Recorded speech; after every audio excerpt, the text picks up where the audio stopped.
देखिए बच्चा, आज हम लोग ना जो है बायोलॉजी का तीसरा चैप्टर है ना, तीसरा चैप्टर आज हम लोग देखेंगे। चौथा चैप्टर को हमने 1 शॉट में पूरा 1 शॉट रिवीजन करवा दिए हैं, उसको तो आप लोग देख चुके होंगे। आज हम लोग देखेंगे 1 शॉट में कौन सा, तीसरा चैप्टर। ये 1 शॉट रिवीजन है बच्चा, जो क्या होगा बोर्ड एग्जाम के लिए बहुत ही इंपॉर्टेंट है। ये सब इसमें इस चैप्टर में जितने भी क्वेश्चन आएंगे सब बोर्ड एग्जाम के लिए क्या है, इंपॉर्टेंट है। तो थोड़ा सा इसका जो चैप्टर के जितने भी क्वेश्चन है थोड़ा सा देखिएगा, लंबा होते हैं, कुछ शॉर्ट्स में भी आ जाते हैं चाहे लंबे में, तो इसको थोड़ा सा ध्यान से आप लोग देखिएगा। जैसे 1 शॉट में सब लेकर आए हैं ऊपर से ही, अब चले हैं तीसरे पर, इसके बाद आएंगे दूसरा चैप्टर, इसके बाद पहले चैप्टर में। तो ये आपका तीसरा चैप्टर है जिसमें पहला ही क्वेश्चन बहुत ही इंपॉर्टेंट है। समझिए, जनसंख्या विस्फोट क्या है, इसका वर्णन करना है, यानी व्याख्या करना है। अगर ऐसे क्वेश्चन आएंगे तो 5 अंक में आ जाते हैं। श्योर कर लीजिएगा बच्चा ये क्वेश्चन को, बहुत ही इंपॉर्टेंट ये क्वेश्चन है।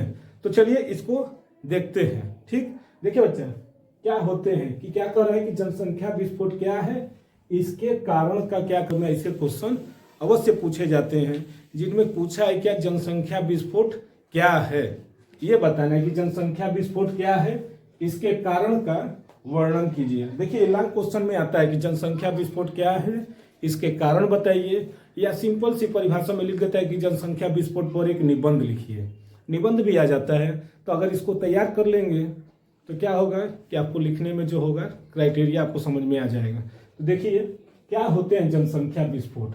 तो देखिए विस्फोट का मतलब होता है क्या, तहस नहस करना। उसी तरह जनसंख्या है ना, जनसंख्या आज के डेट में जो है बहुत ही ज्यादा मात्रा में क्या हो रही है, बढ़ती जा रही है। कहा जाता है कि 1947 में जब हम लोगों का देश आजाद हुआ था तो उस समय देश की जो जनसंख्या थी लगभग 35 करोड़ थी, यही माना गया था 35 करोड़। लेकिन सन 2000 में आते आते यही जनसंख्या कितनी हो गई थी, 100 करोड़। देखिए बच्चा, सन 1947 में जब देश का विभाजन हुआ, यानी देश की जब जनसंख्या थी तो 35 करोड़ थी, लेकिन सन 2000 में आते आते ये कितने हो गए, तो 100 करोड़। सोचिए कि 47 यानी 53 साल में कितनी जनसंख्या बढ़ गई, तो 65 करोड़। 65 करोड़ जनसंख्या बढ़ गई थी, यानी जनसंख्या इतनी तेजी से बढ़ने लगी कि आते आते सन 2000 में 100 करोड़ की जनसंख्या हम लोग पार कर लिए। तब ये भी एक क्या है, सबसे बड़ी समस्या हो गई। जनसंख्या वृद्धि अगर होगी तो क्या होगी, समस्याएं कई तरह के उत्पन्न होंगे, और जो जंगल कटने लगेंगे, मकाने जो है छोटे छोटे, यानी जो खेलने कूदने सब कुछ क्या होगा, वातावरण भी क्या होगा, वातावरण पर दुष्प्रभाव पड़ेगा। आज देख रहे हैं कि वातावरण पर ओजोन परत क्या हो रही है, क्षय हो रही है, सब चीजें क्या हो जाती हैं, तहस नहस हो जाती हैं। तो इसी तरह ये क्या था कि सन 1947 में 35 करोड़ था, लेकिन सन 2000 में ये 100 करोड़। तो सोचिए 53 साल में कितना बढ़ गया, 165 करोड़। लेकिन सन यही 2025 में देखिए आज हम लोगों की जनसंख्या कितनी हो गई थी, लगभग 145 करोड़। इतनी जनसंख्या हो गई है। सोचिए कि 25 साल में जो देश की जनसंख्या बढ़ी है, कितना बढ़ी है, तो 45 करोड़। बहुत ही ज्यादा मात्रा में क्या हो रही है, जनसंख्या वृद्धि होती जा रही है। इसका कई रीजन हो सकते हैं, ऐसा नहीं है कि इसके रीजन नहीं है, इसके रीजन ही तो करवा रहे हैं। किसी भी कार्य के लिए उसका पहले पीछे का क्या होता है, रिवीजन होता है। तो वही है कि रीजन होता है। तो देखिए इतने सालों में जनसंख्या इतनी बढ़ी है, यही जनसंख्या बढ़ने की क्रिया को ही क्या कहते हैं, जनसंख्या विस्फोट, जिसमें अचानक देखिए 25 साल में 45 करोड़ अचानक बढ़ा है। इसी तरह अभी देख रहे हैं जितनी भी जनसंख्याएं बढ़ रही है अचानक, जब अचानक से जनसंख्या में वृद्धि होने लगेगी तो वही क्राइटेरिया को क्या कहते हैं, जनसंख्या विस्फोट। तो देखिए बच्चा बहुत ही इंपॉर्टेंट ये क्वेश्चन है, इसको आप लोग क्या करिएगा, जरूर पढ़िएगा, लिख लीजिएगा कि कितने पेज पर लिख सकते हैं, क्योंकि आपको इतने में याद रहना चाहिए। देखिए बच्चा, इसके अंतर्गत अब हम लोग देखते हैं क्या है। क्वेश्चन था कि जनसंख्या विस्फोट क्या है, इसके कारण का क्या करिए, वर्णन कीजिए। तो लिखेंगे क्या, किसी स्थान पर, देखिए किसी स्थान पर जनसंख्या में अचानक होने वाली, कोई भी स्थान होगा, ऐसा नहीं कि हमारा देश ही है, कोई भी स्थान होगा, कोई भी गांव होगा, कोई भी शहर होगा, अगर अचानक वहां पर जनसंख्या में क्या हो जाएगी, वृद्धि होने लगेगी, तब उसी को क्या कहते हैं, जनसंख्या वृद्धि या फिर जनसंख्या विस्फोट। जनसंख्या विस्फोट प्राय क्या हो जाते हैं, मृत्यु दर में, यानी मरने वालों की संख्या क्या हो जाती है, कम हो जाती है, और जन्म लेने वालों की संख्या में क्या हो जाती है, वृद्धि हो जाती है। यानी लोग मरेंगे लेकिन जन्म क्या लेंगे, लेते रहेंगे। तो वही क्राइटेरिया को क्या कह देते हैं, जनसंख्या विस्फोट। अब जनसंख्या विस्फोट के कई कारण हो सकते हैं, जिसमें पहला क्या है, निरक्षरता। यानी इसकी निरक्षरता क्या है, यानी निरक्षरता का मतलब कि जो अनपढ़ होते हैं, जो कम पढ़े लिखे होते हैं, उन्हीं को क्या कहा जाता है, निरक्षर। तो देखिए जनसंख्या वृद्धि का यह मुख्य कारण है निरक्षरता, यानी अज्ञानता, माने हमको जानकारी नहीं है, और इस अजानकारी की वजह से क्या हो जाती है, जनसंख्या में क्या है, वृद्धि होती जा रही है।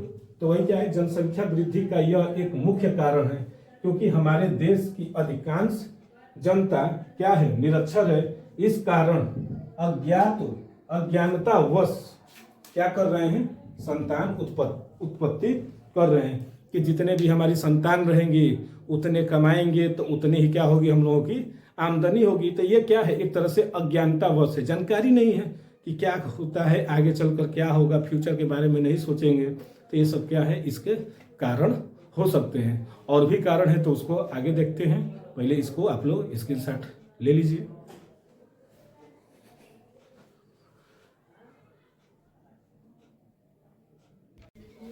देखिए बच्चा, अब दूसरा नंबर आता है ना, किसके लिए, जनसंख्या विस्फोट के लिए, कि सामाजिक रीति रिवाज। कि समाज है ना, कुछ देता नहीं है, लेकिन हम लोग समाज के लिए मरते हैं, है ना, कि समाज क्या करेगा, समाज क्या करेगा, ताना मारेगा। समाज क्या करेगा, समाज खाना थोड़ी कर देगा। लेकिन लोग जो है समाज की तरह रहते हैं, समाज के ही रहने के चक्कर में अपने आप को क्या कर लेते हैं, दिखावे में सब नष्ट कर लेते हैं। नहीं तो देखिए, दिखावे में नहीं, सब कुछ आदमी अपने आप को गरीबी कर ले रहा है, पैसा होते हुए भी सब खत्म। नहीं तो कोरोना काल आया था, क्या हुआ था, वो सिखाया था कि कैसे जिंदगी हो सकती है। बिना पिज्जा बर्गर के भी हम लोग जिंदगी जी सकते हैं, बिना चाउमीन के भी हम लोग जी सकते हैं, घर पर ही बना सकते हैं, सब कुछ था। तो कुछ दिखावे में चला जाता है। तो उसी तरह सामाजिक रीति रिवाज के चक्कर में क्या होता है ना, कि हम लोग जनसंख्या वृद्धि का सबसे बड़ा कारण बनते जा रहे हैं। जैसे समाज में लोग कहते हैं, चाहे पुरानी अवधारणा है, कि बेटे ही क्या करते हैं, वंश को आगे बढ़ाते हैं। यही कहते हैं ना, कि बेटा है तो वंश बढ़ाएगा, और उस वंश के चक्कर में पता चला कि लड़कियां होती गईं, और उसी में लड़कों के इंतजार में क्या होगी, लड़कियां होती गई। जनसंख्या वृद्धि का ये भी एक कारण हो जाता है। और जब एगो लड़का हो जाएगा तो कहेंगे एगो आँख आँख एगो आँख आँख, सीधे कहते हैं, यही बोलते हैं ना। अब दूसरका के चक्कर में पड़ेंगे, कहेंगे अगर एगो झुक जाएगा तो, एगो झुक जाएगा तो फिर क्या होगा, वंश खत्म हो जाएगा। तो फिर दूसरे के चक्कर में पड़ जाते हैं। और दूगो हो जाते हैं तो कहें ना, दूगो लड़का बना से एगो लड़की हो जाए तो बढ़िया बोला, और जनसंख्या बढ़ी शुरू। यही है ना, तो समाज वाले यही सब कहते हैं। क्या हो बच्चा, तो देखिए सामाजिक रीति रिवाज में क्या होता है ना, कि हमारे देश में किसी भी परिवार में पुत्र का जन्म क्या है, आवश्यक माना जाता है। यह कहा जाता है कि वंश का नाम पुत्र से ही क्या होता है, चलता है। इसी कारण पुत्र की चाह में जनसंख्या क्या हो जाती है, वृद्धि होती चली जाती है। पुत्र की चाह में ना जी, सही बात है ना। लेकिन अब वैसा अवधारणा धीरे धीरे खत्म हो रहा है। लड़का हो चाहे लड़की, लोग ज़्यादा नहीं, 2 हो गया ना बस। अब 3-4 का मतलब कि उसको पढ़ाई लिखाई सब कुछ समस्याएं। अब इसके बाद है कम आयु में विवाह। अब बताइए कि किसी का कम आयु में विवाह होगा तो जाहिर सी बात है कि कम उम्र में भी बच्चे होने लगेंगे। अब शादी हो रही 25 के बाद, जहाँ तक उम्मीद किया जा रहा है 25 वर्ष में शादी हो रही है। जो सरकार ने क्या किया था, 18 से 21 कर दिए, तो 21 वर्ष के बाद हो रहा है। पहले क्या होता था, 14 साल में शादी हो जाती थी, पता चला 30 साल में पता चला उसके 7-8 बच्चे हो जाते थे, 7-8 बच्चे हो जाते थे। 14 साल 15 साल में 7-8 बच्चे। अब क्या हो रहे हैं कि जिनकी शादी हो रही है ना, वो खुद ही समझदार हो जा रहे हैं। अब 14 साल के बच्चे में क्या मैच्योरिटी होगी, तो हो जाते थे। लेकिन आजकल हो रहे 21 से 25 के बीच में शादी हो रही है, तो पता चल रहा है 30 साल की उम्र में आते आते 2 बच्चे ही रह जा रहे हैं। जो 7-8 बच्चे थे आ गए 2 पर। तो ये तो कंट्रोल करने का उपाय है, लेकिन जनसंख्या वृद्धि में यही कारण है कि कम उम्र में जब विवाह किया जाएगा तो बच्चे क्या होंगे, अधिक होंगे। क्योंकि हम पूछा है निबंध में कि जनसंख्या विस्फोट क्या होता है, तो वही। तो देखिए, ग्रामीण तथा अशिक्षित परिवार में आज भी बाल विवाह की क्या होती जा रही है, प्रथा है। कहीं कहीं ऐसा है कि अरे बच्ची अभी 15-16 साल की हो रही है, उसकी शादी कर दिया जा रहा है। आज भी ऐसा गांव है, ऐसे घर हैं जहां पर यह प्रथा आज भी चलती आ रही है। तो जैसे उन लोगों को पुराने में होता था कि 14-15 साल में, आज भी वैसा हो रहा है। तो जिसके कारण ये भी बढ़ रहे हैं, जनसंख्या वृद्धि।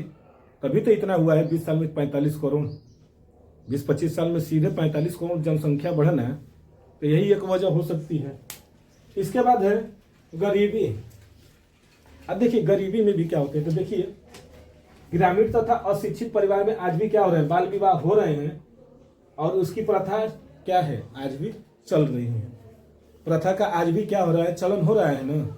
लेकिन उसी में कोई समझदार होगा तो नहीं करता है, लेकिन अक्सर उसमें 90% क्या है, कर ही देते हैं। जिसके कारण कम आयु में दंपति क्या हो जाते हैं, संतान उत्पन्न करने लगते हैं, है ना। न तो लड़के आज देखिए ना कि आज के समय में लड़के जो 30+ हो जा रहे हैं, तब वो लड़के पैदा कर रहे हैं 30+। लड़कियां भी 25+ हो जा रही हैं तब कर रही हैं। लेकिन जो था चलन अभी भी चल रहा है कि शादी हो गया तो लड़का होना ही होना है, नहीं होगा तो समाज ताने मारेगा। बस शादी के 2 साल बीते ना तो लगते हैं दवा करवाने, डॉक्टर के पास लगते हैं दौड़ने, हर एक चीज लगते हैं सोचने। तो ऐसी भी स्थितियां आती हैं। इसके बाद आता है गरीबी। तो ग्रामीण क्षेत्रों में रहने वाले अधिकांश जनता क्या है, निर्धन है। निर्धन आज भी है, ऐसा नहीं है कि भारत पूरी तरह से एकदम संपत्ति वाला देश बन गया है। निर्धन है, जिसमें क्या होते हैं, तो इस बात पर यकीन करते हैं कि यदि बच्चे ज्यादा रहेंगे तो वो क्या करेंगे, बड़े होकर और कमाएंगे, और कमाएंगे तो हमको भी मिलेगा यानी देंगे। तो अब वो प्रथा खत्म हो गई है। पहले था कि कमा कर ले जाकर माई बाबू के देवल जाता था। आज नहीं, माई बाबू कितना में खई हम, बस उतना दिया जाता है और बाकी अपने बैंक अकाउंट में रखा जा रहा है। क्योंकि बच्चे भी आजकल समझदार हो गए हैं। लेकिन ये वृद्धि का ये भी तो एक कारण बन गया है कि हम गरीब हैं तो उतने बच्चे न पैदा करें कि उसको खिलाएंगे कैसे, है ना। एक हाथी का बच्चा का सुने हैं ना कहानी, एक कुत्ते के बच्चे में और एक हाथी के बच्चे की कहानी में, नहीं सुने हैं? तय हैं।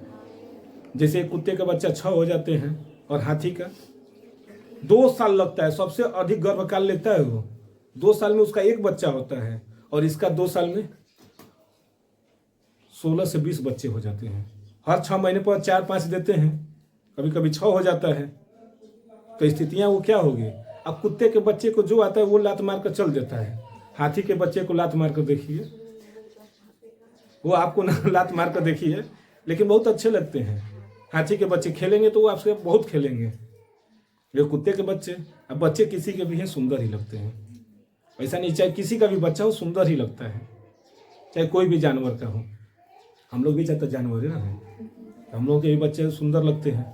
लेकिन वही जब बड़े हो जाते हैं तो एकदम डाइन लागत या डाइन। तो देखिए, तो वही कह रहा है क्या कि अगर वो गरीब के बच्चे हैं, अगर 2 ही रखकर अगर लालन पालन उसका अच्छे से करें तो वो भी हो सकता है कि बड़ा आदमी बन सकता है।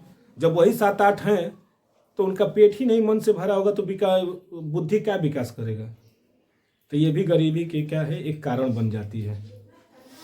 इसके बाद आता है मृत्यु दर में क्या हो जाती है, निरंतर कमी हो जाती है। ये भी है कि आजकल देखिए जो चिकित्सा पद्धति है, बायोटेक्नोलॉजी, ये सब क्या कर रहा है, आज जितने भी रोग हैं उन पर ये क्या कर ले रहा है, जंग जीत ले रहा है। जब कैंसर जैसी बीमारी, घातक बीमारी पर ये क्या कर लिया है, जंग जीत लिया है, तो और बीमारियों की तो बतिए छोड़िए।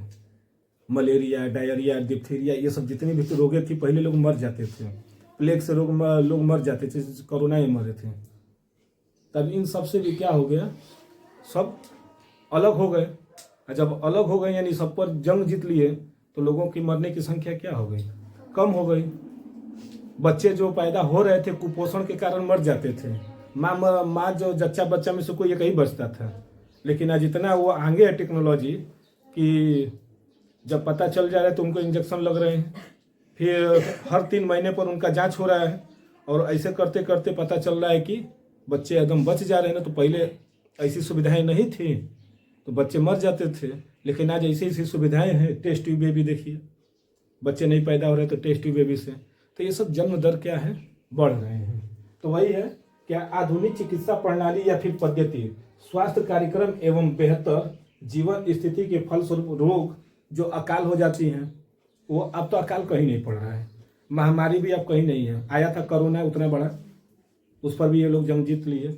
कुपोषण जानते हैं ना, जिनको खाना वाना नहीं मिलता है कोई बैठा यहाँ पर। अच्छा, कुपोषण की बात आती है तो उसी बच्ची को आप लोग देखते हैं कि वो कुपोषण, अरे कुपोषण की बड़ी नहीं, बहुत दिमाग वाली है। आदि से होने वाली मृत्यु तथा शिशु मृत्यु दर में क्या आ जाती है, कमी आई है, लेकिन जन्म दर में क्या हो गई है, वृद्धि हुई है। तो इस तरह से जनसंख्या विस्फोट क्या हुआ, खत्म हुआ। आता है 5 नंबर में, है ना, 5 नंबर में आता है। ठीक,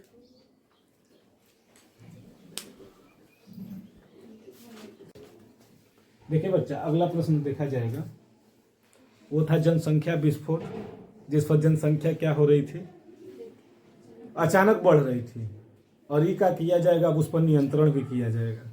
यही है ना, असल में कोई बढ़ता है तो उसको खींचने वाला कोई चाहिए, है ना। कोई सक्सेस पर जाता है तो उसको खींचने की जरूरत है। तो ये भी क्या हो रहा है, सक्सेस हो रहे हैं जनसंख्या, तो इसको भी रोकना जरूरी है ना।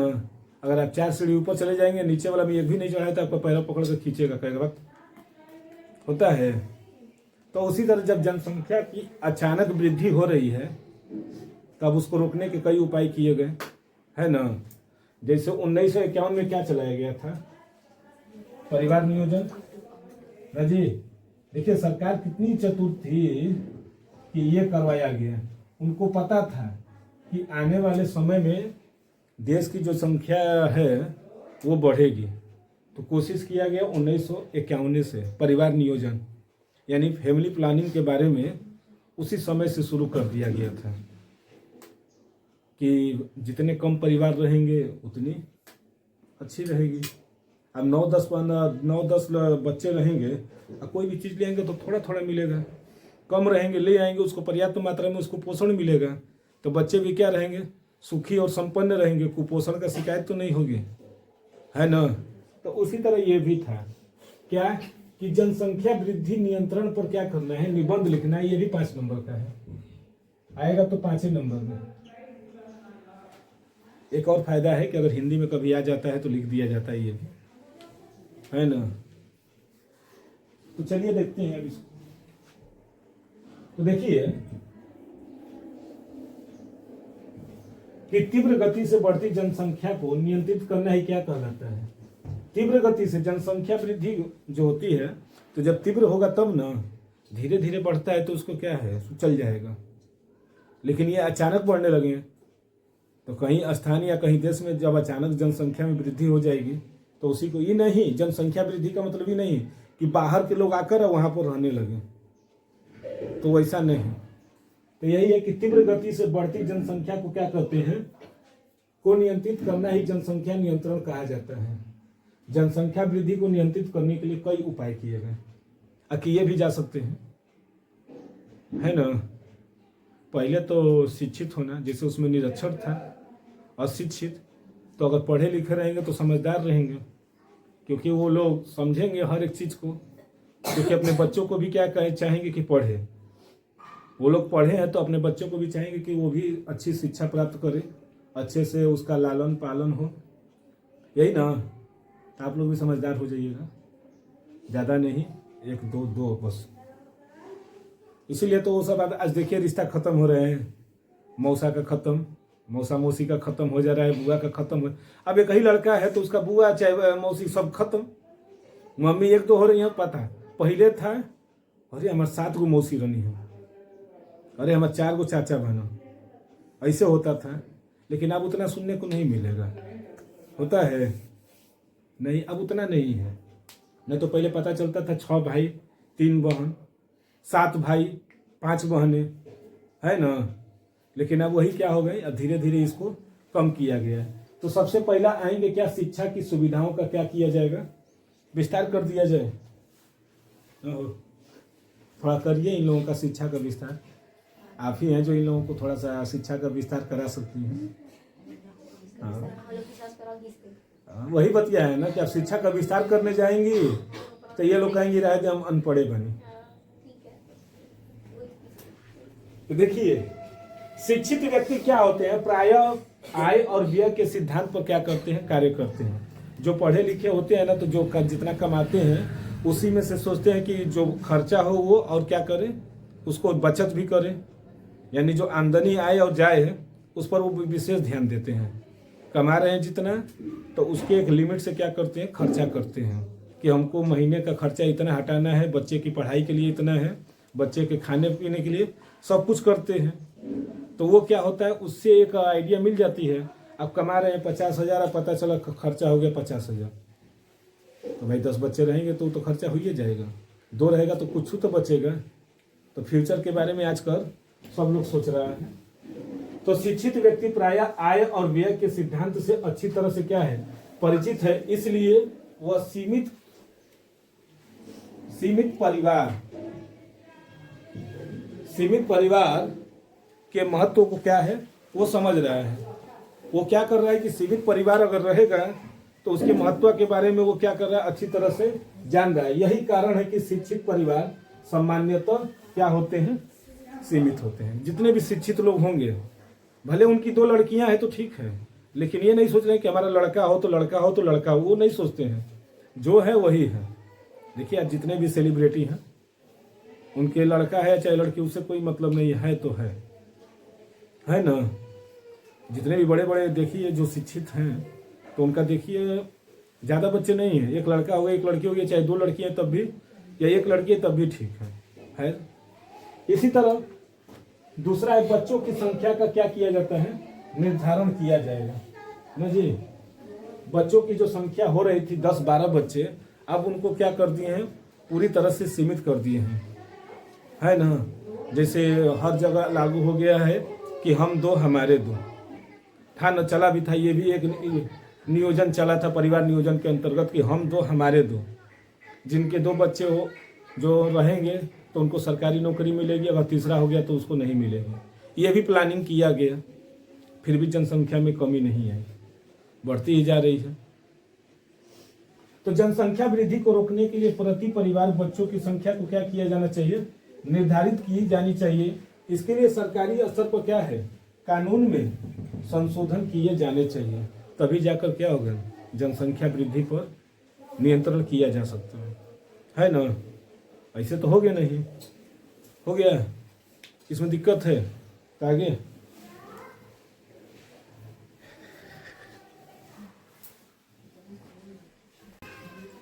देखिए बच्चा, अगला जो है ना, विवाह योग्य में जो विवाह करने की जो आयु होती है उसको क्या कर दिया जाए, बढ़ा दिया जाए ना जी। अब 14 साल में करेंगे शादी, 30 साल में पता चला 7-8 बच्चे हो गए।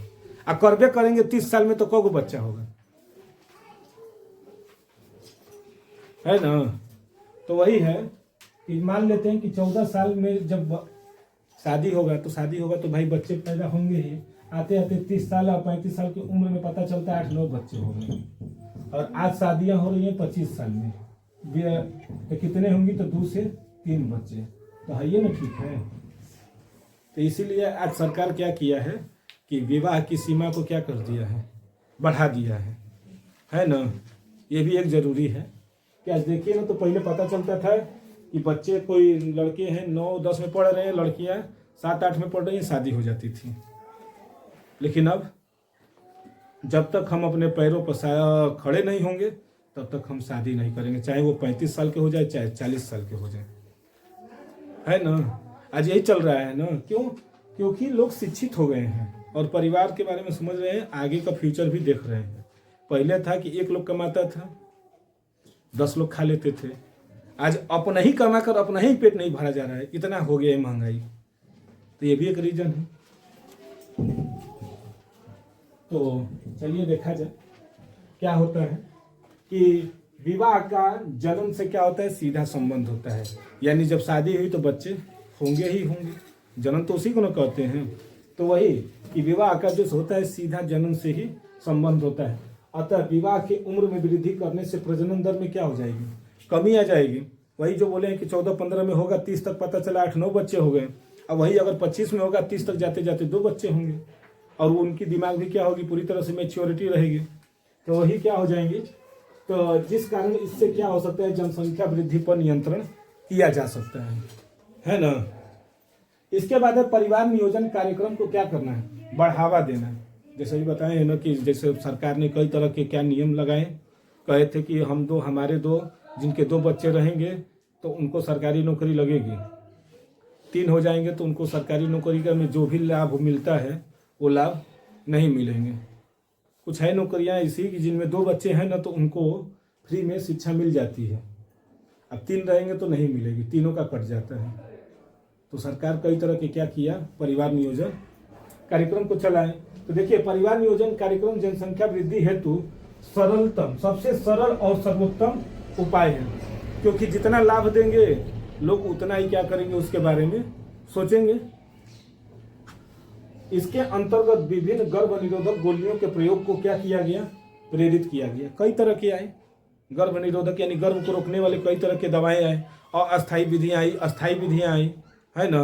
अस्थायी विधियों में वो जो कहा जाता है क्या, नहीं, अस्थायी विधियां में कि पुरुष नसबंदी महिला नसबंदी आ गया और अस्थायी में आ गया कई तरह की दवाएं आ गई, मालाडी, अनवांटेड 72, ये सब आई, सहेली, है ना, कई तरह की चीजें आई। इसके बाद कंडोम आ गए। तो इससे क्या हुआ, जनसंख्या रोकने के लिए सरकार ने कई तरह के क्या किए, उपाय सोचे थे। तो वही, और इस कारण से क्या हो सकता है, जनसंख्या की वृद्धि को क्या किया जा सकता है, रोका जा सकता है। और एक है जो ना कृषि एवं उद्योगों के उत्पादन में। कृषि, देखिए आज नई नई टेक्निक आ गई है। पहले क्या था कि जो कृषि होते थे तो बैल थे, बैल से जोता जाता था खेत। आज है कि कई तरह के ऐसे मशीनें आ गई हैं कि जो 10 मिनट में पूरा खेत को क्या कर दे रहा है, बीघा का बीघा जोत कर खत्म कर दे रहे हैं। तो वो कि यदि ग्रामीण क्षेत्रों में आधुनिक कृषि यंत्रों एवं तकनीकों को अधिकाधिक क्या कर दिया जाए, उपलब्ध कराया जाए, तो कम जनशक्ति द्वारा ही कृषि की जा सकती है। यानी कम लोगों के द्वारा भी क्या किया जा सकता है, कृषि किया जा सकता है। पहले क्या था कि 1 बीघा में 20 लोग जाते थे, काट कर आते थे। आज देखिए ट्रैक्टर जाता है पूरा, अच्छा ट्रैक्टर, हार्वेस्टर, अच्छा हाँ जी हार्वेस्टर। देखिए अब जो कृषि है तो जानते होंगे, है ना। तो वो जाता है अपना पूरा दम लेकर चला आता है, कम में लोग हैं, ऐसा ऐसा मशीन है कि उसको उठाकर ट्रैक्टर पर रख दिया जा रहा है, किसी की जरूरत नहीं पड़ रही है ना। अब तो ऐसा मशीन आ गया है कि बोझा को भी बांध दे रहा है, पूरा चौकोर करके एकदम पूरा बांध के उसको रख दे रहा है। ऐसा भी तो आ गई है। तो यही तकनीकियां हैं। पहले क्या था, कृषि करना है तो 10-12 बच्चे रहेंगे तभी तो अच्छे से करेंगे कृषि। अब तकनीकियों के द्वारा होने लगा है तो कम बच्चों के द्वारा भी क्या किया जा सकता है, कृषि किया जा सकता है। और साथ में उद्योग को भी बढ़ाया जा सकता है तकनीकों के द्वारा। तो ये पहला था जनसंख्या विस्फोट और उस पर नियंत्रण के उपाय, है ना।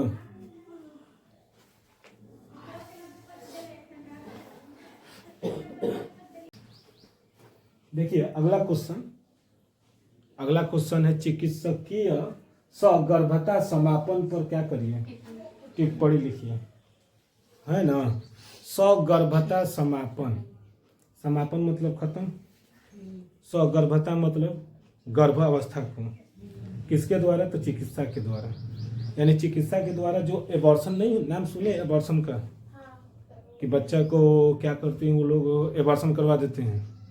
उसी को कहा जाता है चिकित्सकीय सगर्भता समापन, जिसका अंग्रेजी में इसको MTP कहते हैं। क्या चीज? Medical termination of pregnancy, MTP pregnancy. इसी को बोला जाता है MTP का फुल फॉर्म बताइए। इसका MTP का फुल फॉर्म आता है, पूछ देता है कभी कभी तो मेडिकल टर्मिनेशन ऑफ प्रेगनेंसी है ना, यानी डॉक्टरों के द्वारा यानी चिकित्सा के द्वारा क्या करना है? गर्भ को समाप्त करना है ना, उसी को कहा जाता है। तो देखिए भारत में तो ये पूरी तरह से क्या है? प्रतिबद्ध है, नहीं हो सकता है। अगर कोई एबॉर्शन करवाना चाहे होता नहीं है, लेकिन चिकित्सकीय सगर्भता जो होती है ना, कितने महीनों के अंदर करवाया जा सकता है? तो 3 महीने के अंदर कराया जाता है। जैसे एबॉर्शन किसी भी महिला का करवाया जाता है ना, तो 3 महीने के अंदर कराया जाता है, क्योंकि 3 महीने के बाद उसका पूरी तरह से जो अंग है ना, पूरी तरह से क्या हो जाते हैं? बन जाते हैं। तो इसीलिए 3 महीने के अंदर उसका मेडिकल चेकअप कराया जाता है। अगर बच्चा सही है तब तो उसको क्या किया जा सकता है? जन्म दिया जा सकता है। अगर सही नहीं है, मान लेते हैं कहीं उसका हाथ पैर कहीं ये उसमें विकार ना हुआ हो, चाहे कुछ ऐसे अंग की क्या हो जाती हो, वृद्धि या कमी हो जा रही होगी, तो उसको ख़त्म करना जरूरी हो जाता है, क्योंकि वो आएगा जीवन में और भी कठिनाइयाँ होगी। तो उस स्थिति में उसको एबॉर्शन कराया जा सकता है। या फिर उस स्थिति में जैसे किसी का रेप हुआ है तो वो माँ बनने वाली है, तो उस स्थिति में ना जो कानून है उसको मान्यता दिया है कि आप क्या कर सकते हैं? एबॉर्शन करा सकते हैं। तो कई ऐसे कंडीशन आते हैं जिसमें क्या किया जाता है कि बच्चे को अगर कोई एबॉर्शन कराना चाहता है तो करा सकता है, लेकिन उसमें जो है इसको बंद नहीं किया गया होता है। लेकिन बंद क्यों किया गया? क्योंकि भ्रूणलिंग जो है, कन्या भ्रूणलिंग का पता चल जाता था तो लोग क्या कर देते थे? उसको मार देते थे, पेट में ही मार देते थे। पहले देखिए, पहले आज न हो गया कि कितना भी बेटा हो चाहे बेटी, उससे कोई मतलब नहीं है। 2 बेटी है तब भी ठीक है। पहले देखिए पता चल जाता था कि बेटी है तो उसको मार देते थे। इससे क्या हुआ? लिंग अनुपात में गड़बड़ी आने लगी।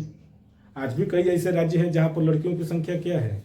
कम है, बहुत कम है। कम में नहीं है, बहुत कम है, नाम नहीं लेंगे। है कई ऐसे राज्य हैं, जैसे में राजस्थान का नाम लिया जा सकता है, हरियाणा में लिया जा सकता है, वहाँ पर लड़कियों की संख्या क्या है? कम है। जबकि वही केरल है जहाँ पर लड़कियों की संख्या क्या है? ज़्यादा है। तो ये लिंग अनुपात होते हैं जो क्या करते हैं? मेंटेन करते हैं। तो इसीलिए उसको माना किया गया कि कन्या भ्रूण हत्या करना महापाप है। पापे नहीं है, महापाप है। तो देखिए क्या होता है कि गर्भ अवधि पूर्ण होने से पहले, यानी एक महिला है, गर्भ अवधि यानी जो 9 महीने के होते हैं ना, गर्भ अवधि से पहले भ्रूण को गर्भ में मार देना ही क्या कहलाता है? समाप्त कर देना चिकित्सकीय सगर्भता समापन कहलाता है, यानी MTP कहलाता है। यानी जो है ना बच्चा गर्भ में ही मर गया, यानी जन्म नहीं लिया है, जन्म लेने से पहले ही उसको क्या कर दिया जाए? मार दिया जाए। मर जाए नहीं, मार दिया जाए। मर जाना एक अलग बात है, मार दिया जाए अलग बात है। तो उसी को क्या कहते हैं? MTP यानी मेडिकल टर्मिनेशन ऑफ प्रेगनेंसी। और यह प्रक्रिया कितने समय में होती है? तो यह प्रक्रिया प्रथम तिमाही अर्थात 12 सप्ताह तक ही क्या होती है? सुरक्षित होती है। अगर उसके ऊपर जाने के बाद जानते हैं क्या होता है? जच्चा बच्चा दोनों को क्या होता है? नुकसान होता है। यानी माँ को भी क्या होगा? नुकसान होगा। उसके जैसे होता है ना, उसके हेल्थ में बहुत ज़्यादा प्रॉब्लम आने लगेगी। अब 4 महीने के बाद बच्चा पूरी तरह से मैच्योर हो चुका रहता है, धीरे धीरे पहले उसका गर्भ में पूरी तरह से विकास होने लगता है।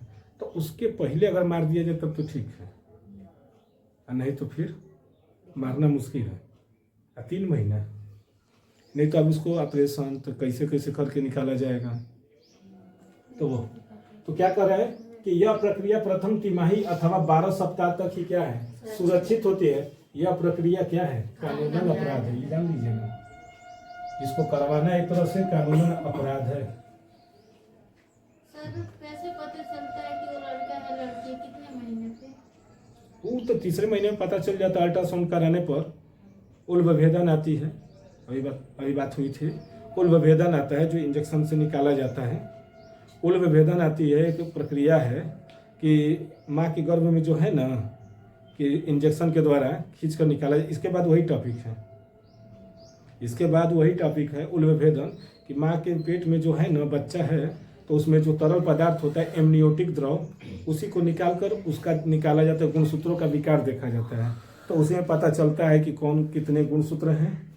अगर गुणसूत्र यक्स और वाई है तो भाई लड़का है, यक्स आ जाएंगे तो लड़की है, तो वो उल्बभेदन में आते हैं। तो वो इसके बाद न जो टॉपिक है तो देखिए, लेकिन कुछ ऐसी परिस्थितियां होती हैं जब यह कराना क्या हो जाता है, बहुत आवश्यक हो जाता है।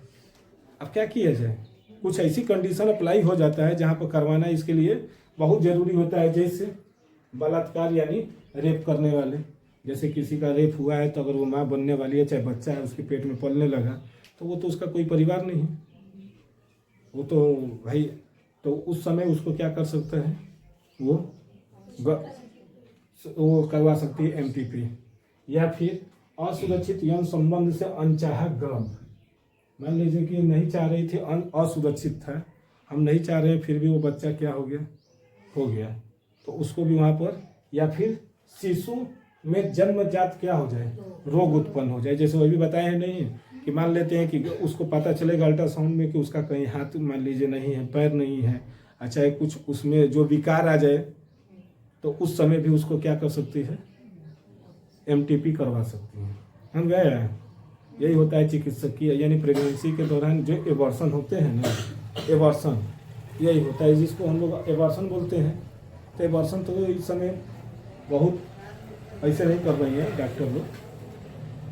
इसके बाद आता है ना सेरोगेट मदर, माता क्या है, या सेरोगेट मदर कहिए या फिर सेरोगेट माता। सेरोगेट मदर क्या है, मदर को ही तो माता कहते हैं, मदर इंडिया है ना। मदर इंडिया वही थी जब रो रहे थे, चुप कराने के लिए भी दो चप्पल और, है ना। मम्मी लोगों का तो यही ना है कि अगर रो रहे हैं ना चुप भइला तो और ही ले 2 चप्पल, फिर अभी रोए सो तो और 2 चप्पल, और वही में चूड़ी फूट गल तो तब तो 10 चप्पल, उसका अलग ही हो जाता है डोज। तो यहाँ पर देखिए वो मारती हम लोग को पढ़ाने के लिए ही। तो देखिए, अपने संतान को किसी दूसरी महिला के गर्भ से जन्म देना क्या कहलाता है, सेरोगेसी कहलाता है। अपने संतान को दूसरी महिला के गर्भ से जन्म देना, दूसरी महिला के गर्भ से जन्म देना, यानी यहाँ पर 2 दंपत्ति हैं ना, यहाँ पर 2 दंपत्ति हो जाएंगे,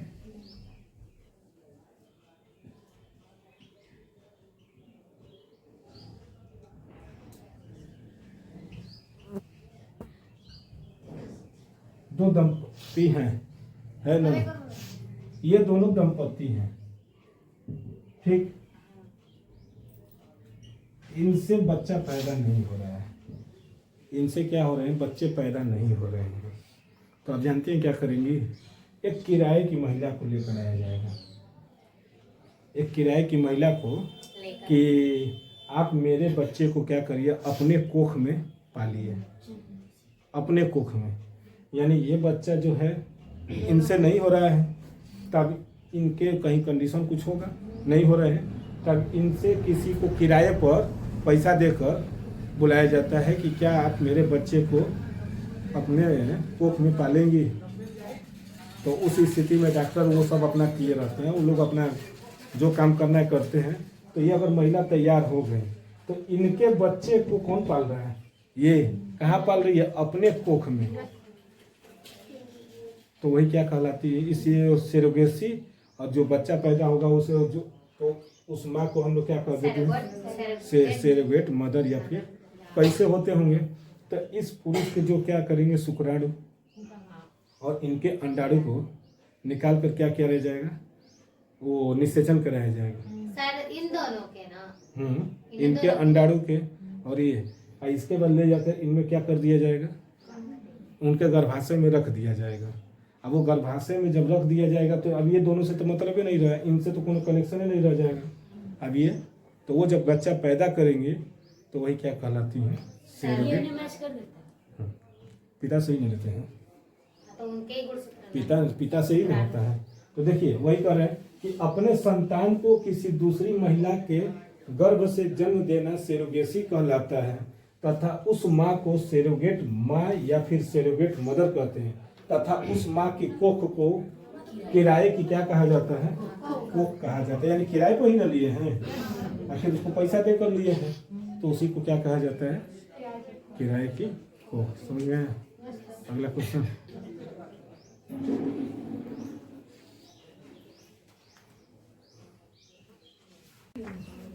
देखिए बच्चा, अब अगला क्वेश्चन जिसको कहते हैं उल्ब भेदन। उल्ब भेदन, अरे भेदन या वेदन, यानी उल्ब वेदन या भेदन। देखिए क्या होता है उल्ब वेदन। जैसे कोई माँ है, वो क्या है, गर्भवती है। कोई माँ है गर्भवती है ना, कोई बच्चा है अंदर होगा माँ के गर्भ में, होगा ना। मान लेते हैं कि कोई बच्चा है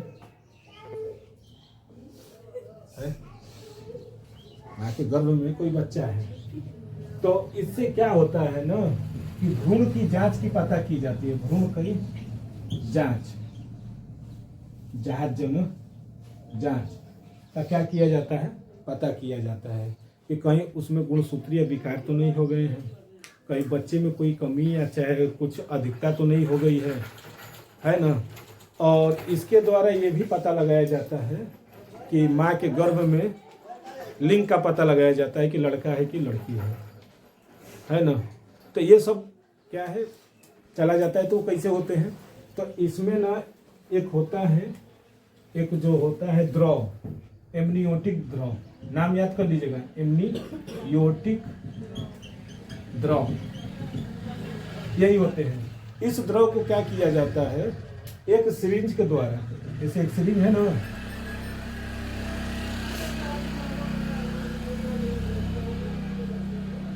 एक सिरिंज के द्वारा क्या किया जाता है, इसको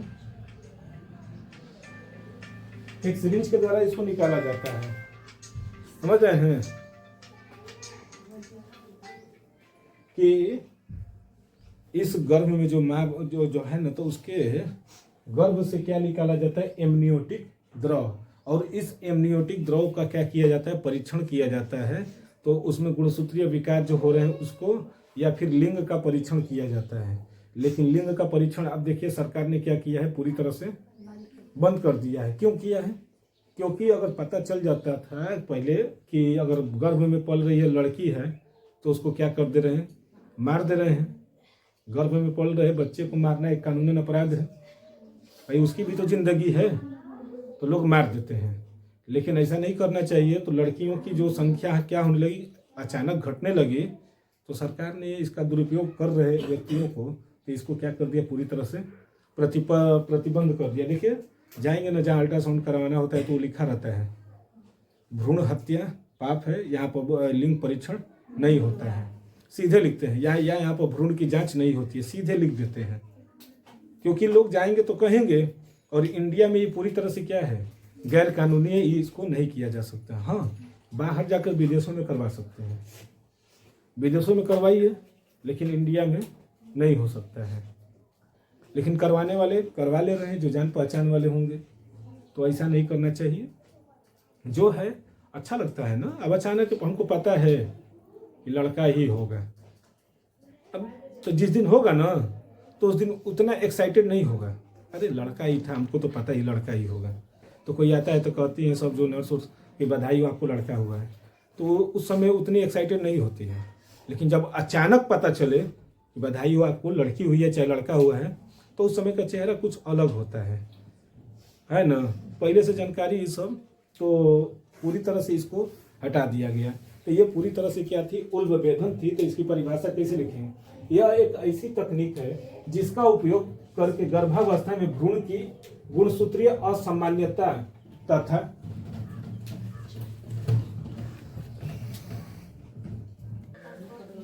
तो देखिए गुणसूत्रों में जो है क्या है, असामान्यता हो जाती है ना, तथा अन्य व्यवस्था की जानकारी के लिए क्या किया जाता है, इसका उपयोग किया जाता है।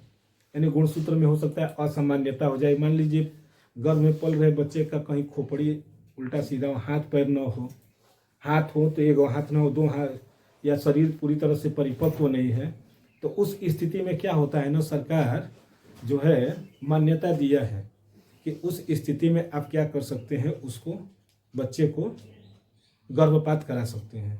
न तो ऐसे गर्भपात कराना भी कानूनन जुर्म है। डॉक्टर लोग नहीं करते हैं गर्भपात, वो पूरा एकदम होना चाहिए कि किस कारण क्या है, सब जांच होने के बाद ही होता है।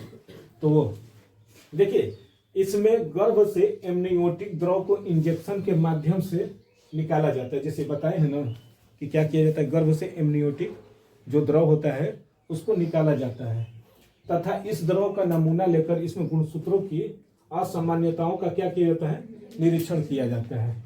लेकिन इसके द्वारा लिंग की भी जांच होती है।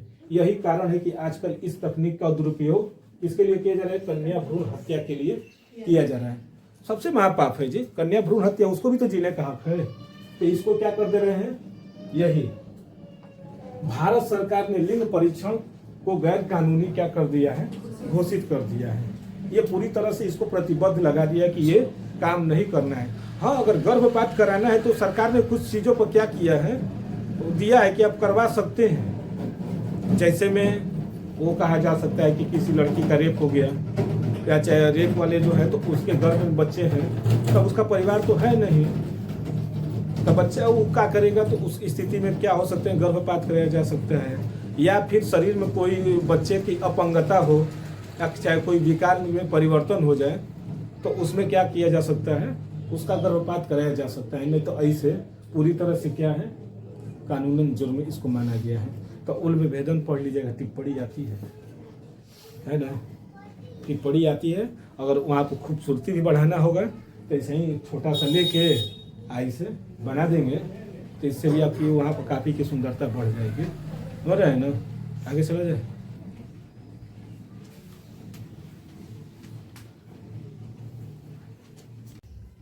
देखिए बच्चा, अगला क्वेश्चन है बंध्याकरण क्या है। बंध्याकरण क्या है, इसकी विधियां लिखिए। बंध्याकरण जिसको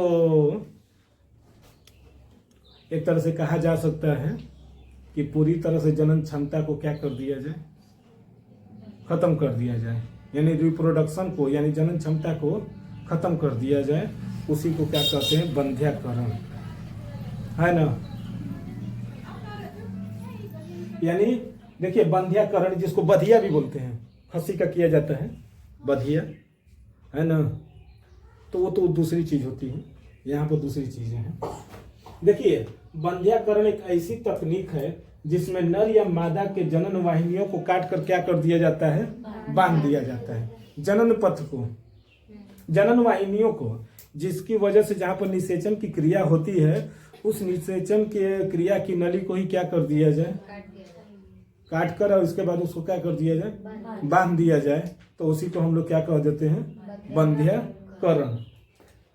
और यह जन्म क्षमता को अस्थायी रूप से क्या है, रोक देता है। फिर अगर वो सोचेंगे कि फिर से हम बाप बन जाए या फिर माँ बन जाए, तो नहीं होगा। फिर एक बार अगर हो गया तो फिर खत्म। नसबंदी जिसको बोलते हैं, नसबंदी जिसको बोलते हैं कि अगर एक बार अगर करवा लिया जाए तो फिर खत्म। एक होता है रासायनिक विधि द्वारा, तो दवाओं खाकर कुछ महीने कुछ सालों तक क्या किया जाता है, बच्चे को रोका जा सकता है, गैप दिया जा सकता है।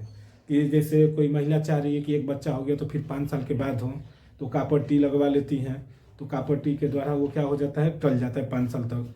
या चाहे कोई दवाएं खाती हैं, जैसे सहेली हुआ, मालाडी हुआ, है ना, ये सब दवाएं आती हैं जो गर्भ को क्या कर देती हैं, रोक देती हैं। लेकिन ये जो है एकदम पूरी तरह से क्या है, अस्थाई है। एक बार करवाने के बाद फिर आप सोचिए दोबारा बाप बन जाए या चाहे माँ बन जाए, फिर खत्म, अस्थाई है। तो वही है कि बंध्याकरण एक ऐसी तकनीक है जिसमें नर या मादा के जनन वाहिनियों को काट कर क्या कर दिया जाए, बांध दिया जाता है। यह जनन क्षमता को अस्थायी रूप से रोकने के लिए सर्वाधिक सफल विधि है, सबसे ज्यादा सर्वाधिक विधि है।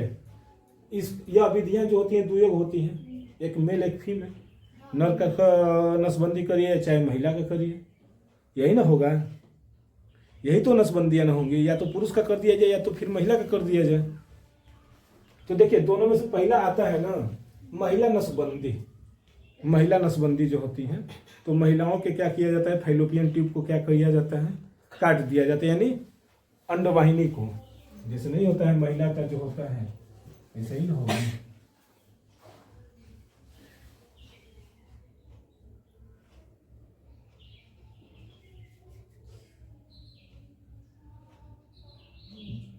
जो नली जा रही है तो यही नली को क्या कर दिया जाएगा, काट दिया जाएगा, यानी अंडवाहिनी को क्या कर दिया जाए, काट दिया जाए। और काट कर उसको क्या कर देते हैं, रस्सी से वो धागा आता है उन लोगों का बांध देते हैं। और जब बांध देंगे तो यहाँ से जब अंडा जो है ना, अंडा जो जाएगा यहाँ पर, तो अब वो क्या होगा, नीचे नहीं आ पाएगा, नहीं ना आ पाएगा।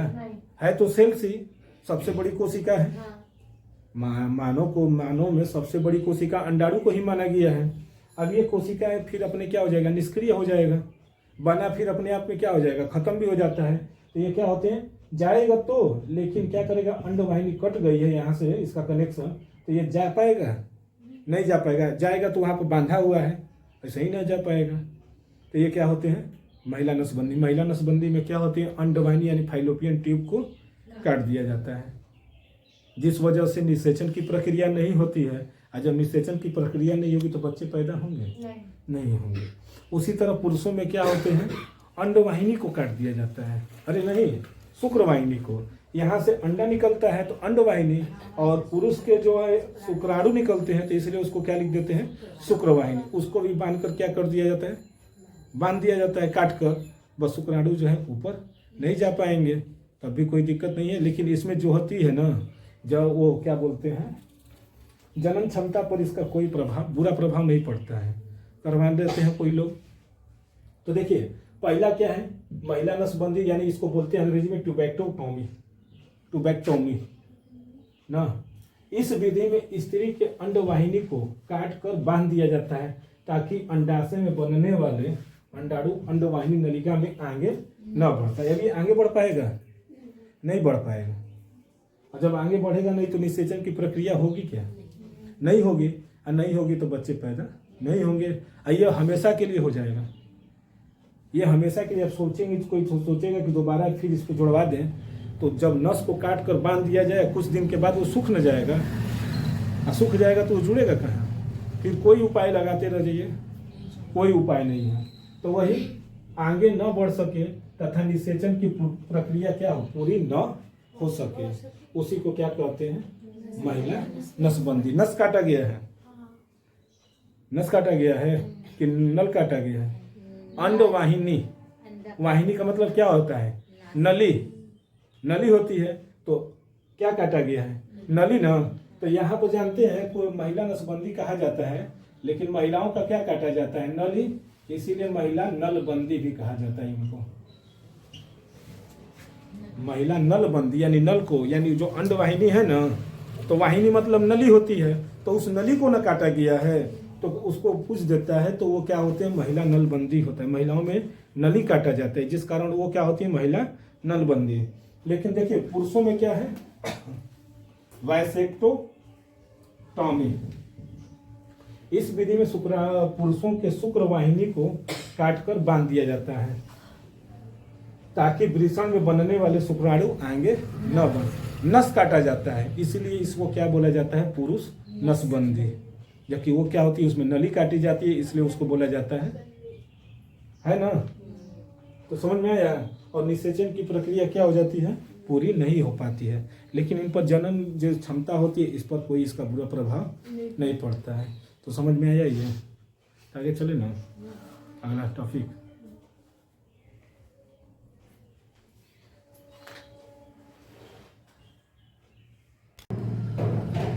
देखिए बच्चा, अगला प्रश्न है कि यौन संचरित रोग क्या है, किन्हीं 2 रोगों के लक्षण लिखिए। देखिए बच्चा, ये भी इंपॉर्टेंट है कि यौन संचरित रोग क्या है या यौन संचरित रोग किसे कहते हैं और किन्हीं 2 रोगों के लक्षण के बारे में लिखना है। तो देखिए बच्चा, जो एग्जाम में जितना पूछेगा उतना ही लिखिएगा। पूछा है 2 रोगों के लक्षण बताइए, यानी यौन संबंधित जो रोग हैं उसके 2 लक्षण को ही लिखना है। ये नहीं कि 7-8 उसमें लिख दीजिए, ऐसा नहीं, जो दिया रहेगा उतना ही लिखना है। देखिए तो क्या होते हैं यौन संचरित रोग, है ना, कि यौन संचरित रोग क्या होते हैं। तो चलिए देखते हैं कि ऐसे रोग जो यौन संबंध के द्वारा क्या होता है, फैलता है, उसी को क्या कहते हैं, यौन संचरित रोग। यानी क्या होता है, यौन संबंध के द्वारा जो होते हैं, यानी एक से अधिक लोगों से क्या होना, यौन संबंध बनाना ही क्या कहलाता है, यौन संचरित रोग कहलाता है। सिंपल सी इसकी परिभाषा, यौन संचरित रोग की जो परिभाषा होती है क्या, कि ऐसे रोग जो यौन संबंध बनाने से, यानी यौन संबंध से क्या होता है के द्वारा फैलता है, उसी को क्या कहते हैं, यौन संचरित रोग कहते हैं। और किन्हीं 2 रोगों के बारे में, लक्षण के बारे में पूछा था, तो पहला लिख लेते हैं हम लोग सुजाक रोग या फिर गोनोरिया। देखिए सुजाक रोग या फिर इसको गोनोरिया रोग भी कहते हैं। सीधी सी बात है, इसमें पूछा है सिर्फ लक्षण, न इसके कारक के बारे में पूछा है, न इसके प्रभाव के बारे में, इसके जो उपाय, कुछ नहीं पूछा है, सिर्फ लक्षण पूछा है। तो आप सिर्फ लक्षण बताइएगा। उपाय जब पूछेगा तो उपाय, कारक, इस पर क्या प्रभाव पड़ते हैं, किस कारण होते हैं, ये सब जब पूछेगा तो वहां पर लिखा जाएगा। यहाँ पर सिर्फ पूछा है प्रश्न में कि किन्हीं 2 रोगों के लक्षण को लिखिए, तो वो लिखेंगे लक्षण में। देखिए सुजाक रोग होता क्या है, तो यह रोग नाइजीरिया गोनोरी नामक जीवाणु से होता है। किसके कारण होता है, तो इसके जीवाणु का नाम है नाइजीरिया गोनोरी नामक रोग से, क्या जीवाणु से ये क्या होता है, उत्पन्न होते हैं। हाँ, इसके लक्षण देख लेते हैं। तो लक्षण में 1 नंबर 2 नंबर करके बच्चा लिखिएगा लक्षण जरूर, क्योंकि पूछा ही है लक्षण। तो देखिए पुरुषों में इस रोग के संक्रमण से मूत्र मार्ग में क्या आ जाती है, तो सूजन आ जाती है। यानी सुजाक रोगी जो होते हैं उनके जो पुरुषों में क्या होते हैं कि उनके मूत्र मार्ग में क्या होने लगती है, जलन होती है। यानी जब वो पेशाब करते हैं तो उस समय उनको क्या हो जाती है, जलन उत्पन्न हो जाती है। दूसरा है मूत्र त्याग। क्या है, मूत्र त्याग के समय अत्यंत पीड़ा और जलन होती है। देखिए जब वो पेशाब करेंगे, यानी मूत्र जब करेंगे, पेशाब करेंगे, तो उस समय उनको क्या होगी, अत्यंत दर्द होता है, पीड़ा होता है, और साथ में क्या होती है, जलन भी होती है। और यह ज्ञानेंद्रियों को क्या कर देता है, हानि पहुंचाता है। ज्ञानेंद्रिय हम लोगों की 5 है, आंख, कान, नाक, जीभ, त्वचा, इन पर भी क्या करते हैं, इसका बुरा प्रभाव पड़ता है। बात है जनन से, जनन से जब पेशाब करेंगे तो जलन होगी, तो वो तो एक ऐसी क्राइटेरिया है जिसके द्वारा पूरे शरीर का सिस्टम ही क्या हो जाता है, गड़बड़ा जाता है। यानी किडनी पर भी ज़्यादा असर होने लगेंगे, पेशाब रुक नहीं सकते हैं, और करेंगे तो जलन होगा, दर्द भी होगा, तो कई तरह की क्या हो जाती है, समस्याएं पैदा हो जाती हैं। और फिर क्या जाता है, जोड़ों में सूजन और पीड़ा होने लगती है। जो जोड़ों और क्या होते हैं, जोड़ों में सूजन और क्या होने लगते हैं, पीड़ा होने लगती है, जो है ना। तो यूरिया की क्या हो जाती है, मात्रा बढ़ने लगती है, जिस कारण जोड़ों में क्या आने लगती है, एक तरह से ऐठन आने लगती है, जो दर्द करता है, तो ये सब आने लगती है। और दूसरा देखिए, पहला रोग तो हम बता दिए, दूसरा रोग है उपदंश या फिर सिफिलिस। देखिए पहला रोग जो पूछा था वो बता दिए, दूसरा क्या बताएंगे, क्या उपदंश या फिर सिफिलिस। तो यह किस रोग के कारण, किस इसके जीवाणु का क्या नाम है, तो यह रोग ट्रिपोनेमा, देखिए ट्रिपोनेमा पैलिडम नामक क्या होते हैं, जीवाणु से होता है। सिफिलिस के जीवाणु का नाम याद कर लीजिएगा, क्या, ट्रिपोनेमा पैलिडम, ये होते हैं। अब इसके लक्षण, तो देखिए पुरुषों और महिलाओं के जनन अंग में क्या आ जाते हैं, लाल दाने निकल जाते हैं। यानी पुरुषों और महिलाओं में जो होते हैं जनन मार्ग पर क्या हो जाते हैं, लाल दाने आ जाते हैं, या फिर दिखने लगते हैं, या फिर निकलने लगते हैं। ये दूसरा है मूत्र त्याग के समय अत्यंत पीड़ा और जलन होगी। देखिए जब जनन मार्ग पर क्या होता है, लाल दाने आ जाएंगे, तो जब मूत्र त्याग करेंगे तो उस समय क्या होगा, जलन भी होगी, और साथ में क्या होगा, पीड़ा भी होती है। और अत्यधिक अधिक संक्रमण से यह जीवाणु किस पर असर कर देता है, तो हृदय पर, मस्तिष्क पर और यकृत को भी क्या कर देता है, प्रभावित कर देता है। तो जानते हैं ये दोनों रोग बहुत ही खतरनाक रोग हैं, लेकिन ये बोर्ड एग्जाम के लिए भी क्या है, बहुत ही खतरनाक है। कहने का मतलब ये है कि बहुत ही इंपॉर्टेंट ये है, तो इसको जरूर देख लीजिएगा। चलते हैं अब अगले प्रश्न पर।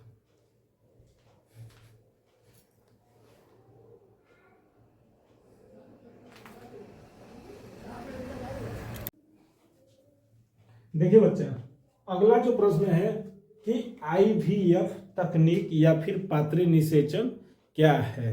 IVF या फिर पात्र निषेचन क्या है, या इस पर टिप्पणी लिखी है।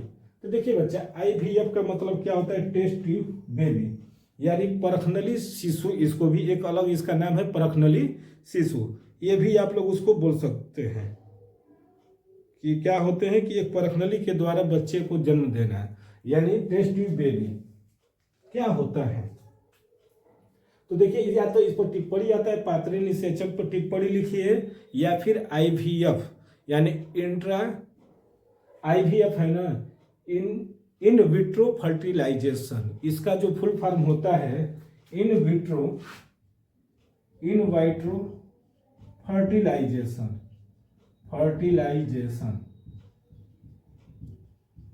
ये इसका क्या होता है, पूरा IVF का फुल फॉर्म है इन वाइट्रो फर्टिलाइजेशन।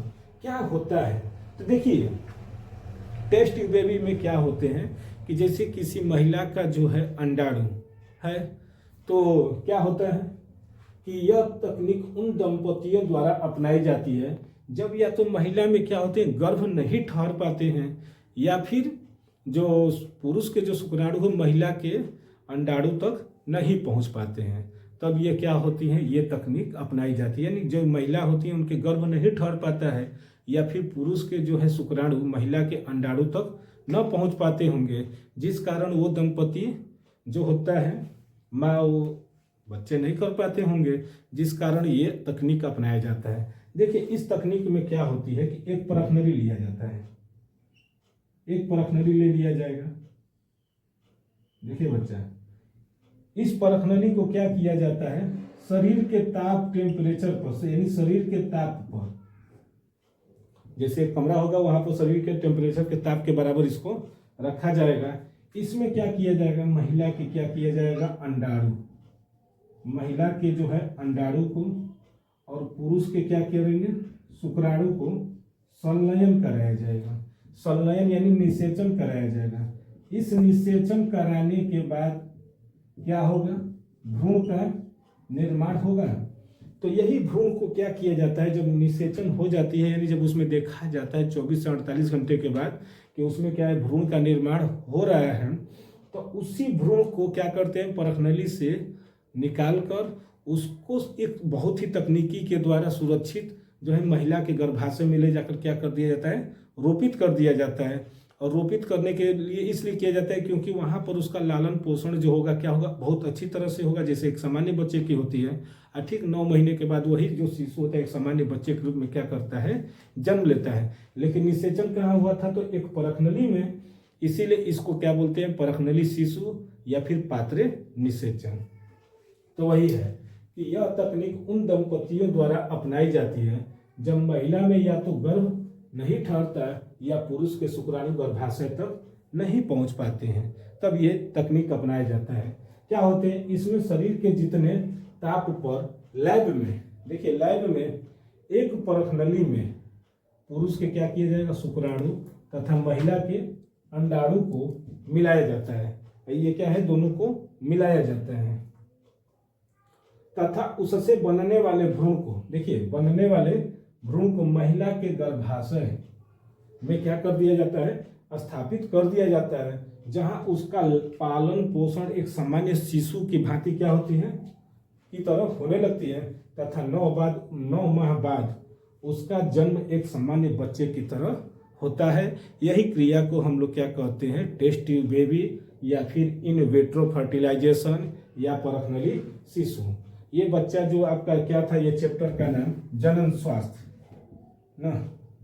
देखिए बच्चा, ये जनन स्वास्थ्य जो था आपका चैप्टर, ये हमने क्या किया है, 1 शॉट रिवीजन, ये हमने क्या किया, आपको करवा दिया। 1 शॉट में जितने भी इम्पोर्टेंट क्वेश्चन जो हर एक चैप्टर को आपको लेते आ रहे हैं, शुरुआत ऊपर से ही लेकर आ रहे हैं। अब चलते हैं दूसरे चैप्टर को चलेंगे, क्योंकि ये तीसरा चैप्टर था। अब इसके बाद दूसरा, इसके बाद पहला, इसके बाद 1 शॉट रिवीजन क्या होगा आप लोगों का खत्म भी हो जाएगा। बीच बीच में हम क्या कर रहे हैं, आप लोगों को इम्पोर्टेंट क्वेश्चन भी बताते जा रहे हैं। तो देखिए, ये आज आपका ये जो है जनन शास्त्र खत्म हुआ। अगला जो चैप्टर होगा उसको क्या करेंगे, मानव में जनन, वो हम अगले वीडियो में लेकर आएंगे। तब तक के लिए धन्यवाद।